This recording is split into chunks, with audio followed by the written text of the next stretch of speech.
છે પાનું નંબર 31 ઉપર અને પછી બાકીના દાખલા છે 31 ઉપર. જુઓ, પાનું નંબર 30 ઉપરનો દાખલો છે ગ ગણપતિનો ગ. એવી સંખ્યા જેમાં 8 વધારતા તે બમણી થઈ જાય તે સંખ્યા કઈ? જો આપણી પાસે આપણને આપેલી છે 8, સંખ્યા કઈ આપી છે 8. 8ની અંદર 8 ઉમેરો. જો 8 વત્તા 8 કરીએ તો કેટલા બમણા થાય? 16 થઈ જાય ને 16.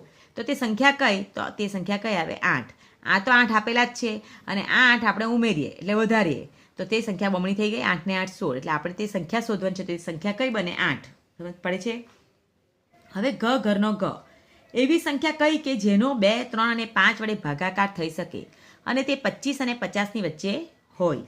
જુઓ, તો પહેલાં આપણે જોવાનું 2, 3 અને 5. તો પહેલાં એનો ગુણાકાર કરો. 2 ગુણ્યા 3 ગુણ્યા 5 એટલે 2 તારી 6, 6 પંચા 30. એટલે સંખ્યા કઈ બની ગઈ? 30. અને 25 અને 50ની વચ્ચે હોય તો 25 અને 50ની વચ્ચે 30 સંખ્યા આવી શકે ને? એટલે આ તમારો જવાબ સાચો છે. ખ્યાલ આવે છે વિદ્યાર્થી મિત્રો? 2, 3 અને 5ને લઈને ભાગાકાર થઈ શકે અને તે 25 અને 50ની વચ્ચે હોય. આનો ભાગાકાર બી થાય. 5 6 30 થાય ને?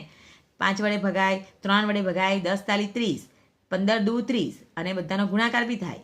એટલે 30 સંખ્યા એવી છે કે જે 25 અને 50ની વચ્ચે પણ આવે અને જેને ભાગાકાર બી થાય અને ગુણાકાર પણ થાય. ખ્યાલ આવે છે? ત્યાર પછી જુઓ ચકલીનો ચ.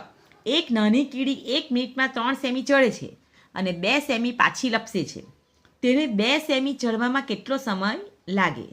જુઓ, કીડીએ 1 મિનિટમાં પાર કરેલ અંતર, કીડી 1 મિનિટમાં કેટલું અંતર પાર કરે તે જોવાનું છે. પહેલાં શું આપણે શીખી ગયા કે 3 સેમી એ ચડે છે એટલે 3 સેમી લખવાના અને 2 સેમી પાછી લપસી જાય છે એટલે 2 સેમી નીચે આવી જાય છે.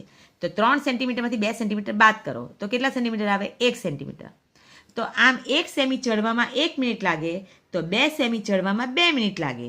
તો કીડીને 2 સેમી ચડવામાં કેટલો સમય લાગે એવું પૂછેલું છે તો 2 મિનિટ લાગે. ખ્યાલ આવે છે તમને વિદ્યાર્થી મિત્રો?